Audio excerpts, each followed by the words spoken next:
Hello, everyone, and welcome to another episode of Crush That Exam Success Stories. My name is Dr. Erica Liggins, licensed clinical psychologist and founder and CEO of the program. And I'm excited to have yet another alumni here to share their amazing story of how they have overcome the EPPP exam. So I'm going to turn it over to our wonderful guest. Can you please introduce yourself? Tell us a little bit about who you are and where you're located.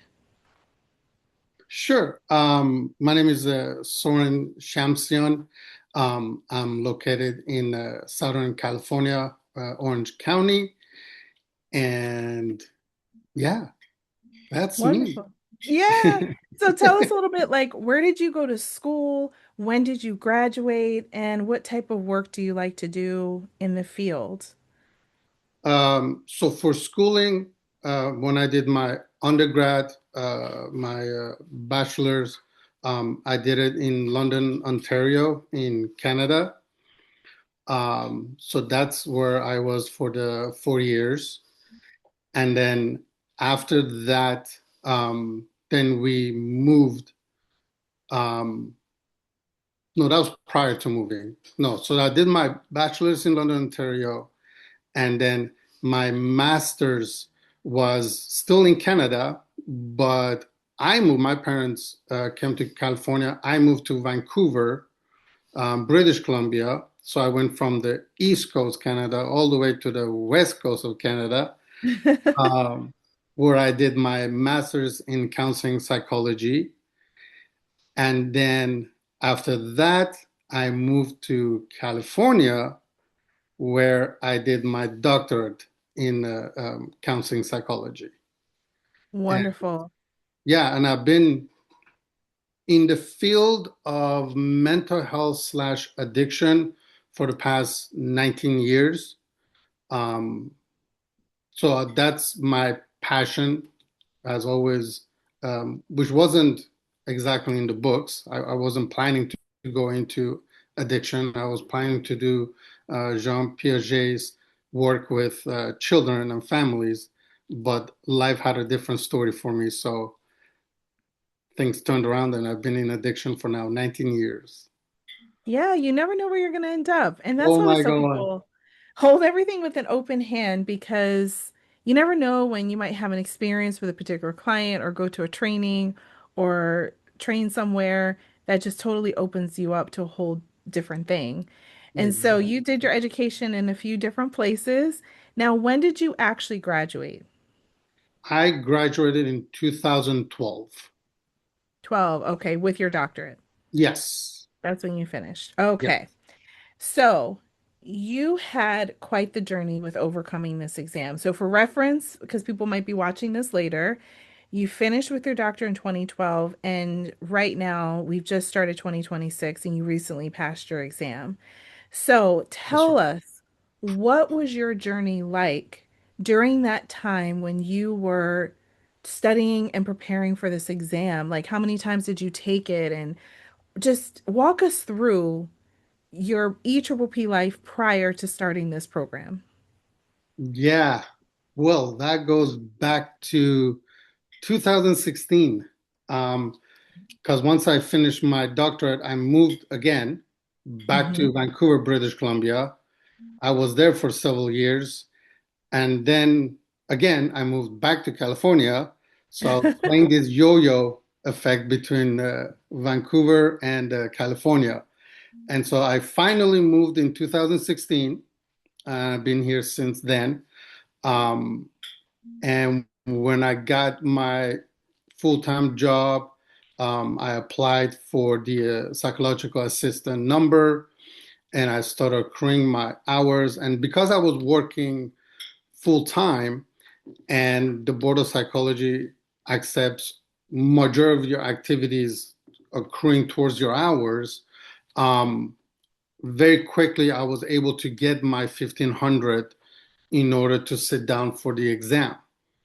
Hmm. So I started writing the exam in 2017, and I've been taking it for 7 times seven times was the charm for me. And it's been an absolute emotional roller coaster. Uh, Hmm. and to stick with it and not to budge. Meanwhile, around me, there were a million one thing happening. Um, I don't know if people have seen the picture where there's a person with a mug in their hand, and then all around them is like fire, and then they're Oh, holding a mug that says, "I'm okay." That was basically during my whole journey of getting my um, passing my EPPP. There's absolutely. always something was going on in my life that was out of my control, which made it extremely challenging. I tell you, you are made of steel, I think. Um, Because at any time you could have given up and said, you know what, I just can't do this. Forget it. Maybe I'll just get licensed maybe in a different way or just find a way around it or what have you, or just work without it or something. But you never gave up. And that is something to that I mean, I'm amazed, honestly. And like you said, you were going through trials and tribulations that whole time. Life was throwing different curveballs. It was not easy. So we're talking like 8, 9 years, something like that, of struggling Yeah, through this. 9 years. And you took Yeah, it a total of 6 times during that time, and then you got with our program, and then on the seventh try, that was the charm for you. exactly. Exactly. Yeah, absolutely. So, how did you hear about our services? I think, I don't know if it was um, you responded to a post or someone else recommended, but it was on Facebook. Um, it was a post, it might have been someone else. Yeah.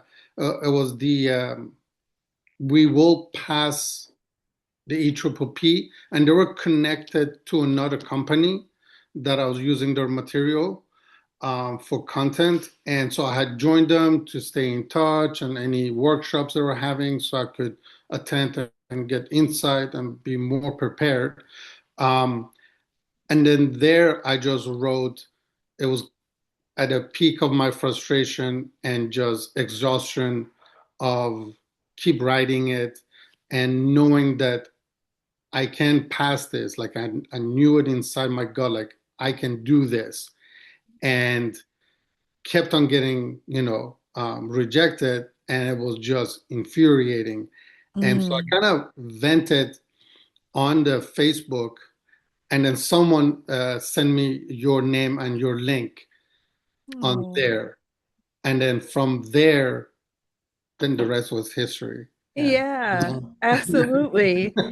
So, what made you decide to give it a try, to try this program? And what were some of the things that you found that were helpful with using our coaching services? um, Based on my own personality, having a coach really helps. I don't know, it might be just because when I was a younger kid, I also competed under 12 tennis. So being with a coach and being directed and given insight and instructions of what to do really resonates with me, with my personality. Mhm. So it got to a point that I was thinking that, okay, I have tried it many ways. I have even brainstormed it with my brother, where we had all the printouts that I gave, and then we were kind of like statistically trying to see where is what, trying to calculate, see what we can do. And I said, okay, let me now try something else. Because Mhm. at the end of the day, if life has something else stored for me and this is not meant to be, at least I want to be to a place where I said, I did everything on my end. Life Yes. wanted me to take me somewhere else. Okay, I'll go with it. But I did my part and I'm in peace with it. I never wanted to Mm. be like, what if? Oh God, But yeah, that would be terrible. that would just drive me. I would self-admit, 5150 me, you know, Like, no, Yeah, I can't do that. I can't do that. I have to know that I went to all extents, all avenues, and then it didn't happen. Okay. absolutely. And with our program as well, it's very thorough. We leave no stone unturned because Yes. my goal is when you walk in there after using our services, that you feel like bulletproof. Like I did everything I could. I've left no stone unturned. And you just want to walk in with that like peace of mind. Hmm. And Yeah. so while you were in the program, can we talk a little bit about how long you were in the coaching program? Because it wasn't a straight line. There were times where you had to take a step back, life was happening, and then you came back. So clue us in a little bit on that. Yeah. So I started with your program, very excited. And that's when I meant like life kept on Lifing. lifing me. Yeah. Yeah. Um, and I got lifed and I got lifed hard. And so that's when suddenly I kind of went off the grid when I was talking to you because So the pressure was real. So just to kind of clue people in, we were working together, you were working the program, we did the initial phase, and like we always talk about, when work-life balance is not somewhat in balance, it is very difficult to do this process. So you kind of hit that wall and we're like, okay, I can't do this anymore. And you made that decision that you were going to study full time. And that's not an easy thing to do. Sometimes people think that that is the easier route, but when you leave your income and, that's really stressful and it ups the yeah, pressure. yeah, And then when you couple that with how long you had been in this journey for so many years and all of the other difficult attempts, I mean, it was a lot and you were under quite a bit of pressure. And I'm so glad though that once you got out of that situation that you came back to the program because we were able to pick up where we left off and continue the plan. And really, I got to hold your hand till the very end. So let's talk about some of the challenges that you had as you, for example, were getting close to the exam and the pressure was building and the nerves were building. What was that like? yeah. That was very intense, and as you and I discussed, um, it was even showing itself in my practice exam results as well. So it was Mhm. interesting to numerically, mathematically, even see what was going on with me emotionally. Yes, and to see it reflected. Exactly, exactly. Because during the time studying, I could say I was cool as a cucumber, and then 3 weeks before the exam, 1 month before the exam, that's when I start noticing that in the pit of my stomach, when I'm doing an exam, like my psyche is really affecting on me. Mhm. Um, because it's been 9 years that I've been doing this. nine Mm. years of telling people that I haven't got my license yet. 9 years of, oh, I'm still studying. 9 years of, oh, I can't get that job because it requires a license. Oh And so God. it got to a point that I was just tired, and I just didn't want to interact with anybody because I was like, just don't ask me what I'm doing. I'm standing in front of you. I'm alive. I'm kicking. I'm healthy. Let's just move on. Yeah. So that started creeping in. That little voice started like, what if? What if this is going to be another fail attempt? Then Mm. what are you going to do? You gave up your job. Like you got to start finding a job from scratch again. What does that mean? Where's the finance going to come? How are you going to take care of your kids? So Yes. that started having a snowball effect. And so that was showing up in my um, practice exams. And I'm super, super grateful for you that we didn't extend it, um, the date, because I agree with you. Even if I extended it 2, 3 weeks, it wasn't a content issue. It Mhm. was all mental, emotional, So like adulting weighing on me. And that side was just speaking really loud. And I had to also intervene that thought. what you went through. Oh my gosh. Again, and thank you for just speaking so clearly to take us into your world of like the weight that was on you, like the pressure, the exhaustion, just being sick of it, the limited opportunities. I mean, all of that was in your psyche. And for those who are not a part of our program yet, something that we do are reflection exercises after each exam, because we really get in there to look at what is going on so that we can tweak, whether it's emotionally, behaviorally, whatever it is, performance so that you can build your confidence. And I feel like we just went through a really special journey. And I'm just so happy that you found your confidence. And I agree. I said, we're not pushing this essay back because you had been following the program. So you knew the content. You had gotten there and you could feel that you were so much more prepared than previous times Come on. when you took the test. It was really just about rebuilding your confidence. So thank you so much for giving us a glimpse into what you were thinking and feeling, because that's the case for a lot of people we work with who have battled with this thing several times and have been kind of beaten up by it. It Yeah. really, really can just take away your sense of confidence in yourself, but you were able to find it again, which is fantastic. And so now that everything hindsight's 2020, you have all the information, anything that you would have done different in your EPPP journey? Oh my God.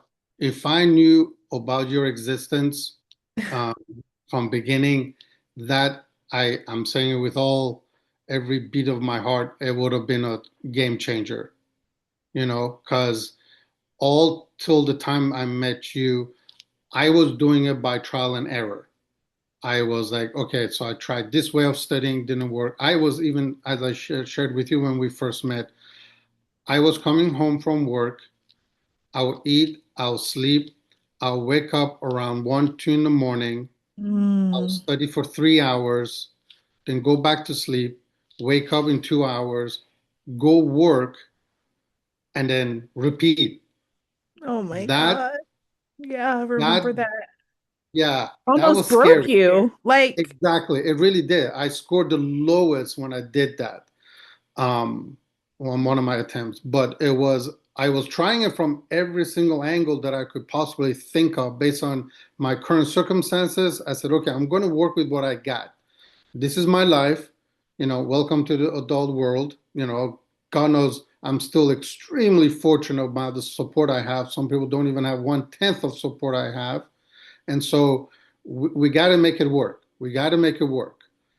And so I was trying it all different ways, but that would have been a game changer. That would have completely set me on the right proper path. And absolutely. yeah, yeah. Yes. And that's why we tell these stories, because we want to help future people who are new to the process, who haven't been through battle yet. We want to try to help them to avoid walking down that same path if possible. And so if you could speak for a moment to someone who might be considering our program, they're kind of like, I don't know if I need coaching. Do I really need this? What might you say to them? Honestly, what I will say is that having that hesitation of to have a coach or not is legit. I'm not going to Mhm. debunk it. I definitely understand that. And there's also, you know, different energy around when you say a coach. Is like, well, what kind of coach is this going to be? What does it mean? But how I will say is that the benefit of it is that there is an accountability, but it's different than letting your family member know that you're going to study this amount or telling another study buddy that you're going to study this amount. Because with your program, the accountability goes to the next level is that, okay, how did you do it? What did you do? Walk me through it. Let me see your notes. So there is a little bit more there than with my study buddy. My study buddy is not going to look at my notes, be like, well, is your notes efficient or not? Because they're also deep into their studying. They don't have Yeah. time for that. And they may not So know what efficient notes look like. exactly, exactly. So it is accountability plus. That's the key. That plus side of it is what really gets you back on the proper track. So your time of studying is efficient and is effective rather than just studying for like hours and hours and hours, because that goes down to burnout, and I felt it. Oh Like my that's the gosh. scary part, is when the burnout knocks you, throws you an uppercut. That's when people go, maybe I'll do something else. Maybe this is not for me. Like this can't be it. Why is everybody on Facebook? I see all these passing pictures. Like, I'm tired of it. Like, why not me? Yes. So to avoid that, with your program, it's like effective accountability, effective structure of studying. So that's what really helps with coaching. Um, that's what I would say. Yeah. Thank you so much for sharing that. I mean, you hit the nail right on the head. I tell you, couldn't have said it better myself.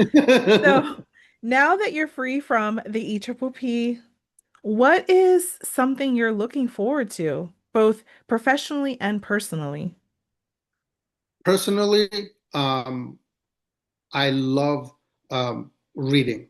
I have on my phone a list of books. It's now at 25 books.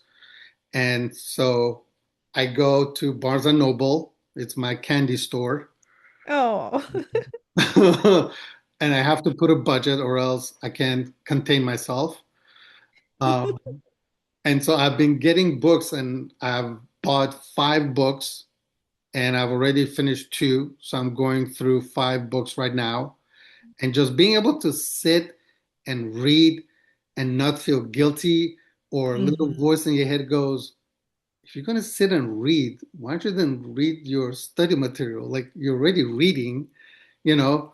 So enjoying that, enjoying my time with my family, with my brother, with my mom, with my kids, and not having that voice in the back of my head saying, well, after the end of the day, we got to do some studying. Yeah. Like, Oh my just, gosh. it was my Yes. first Christmas. I was at my brother's house, first time ever, like this past 9 years, where I had a Christmas and I could just enjoy Christmas holiday. There was Oh, nothing in the back of my head saying, well, after today, let it go, enjoy, but tomorrow we got to pick it up. It's like, no, there is no tomorrow, buddy. Like, soak it in. This is it. yeah. Oh, I love that for you. I love that you got to just be there in the moment. And that's going to be every Christmas for the Yes, rest of your life now. exactly. Oh my gosh, that is I can amazing. just be me. I can just be me. That's it. You know. Oh, Soren, I just wish you nothing but so much joy, peace, and prosperity, and lots of good reading too. Thank you.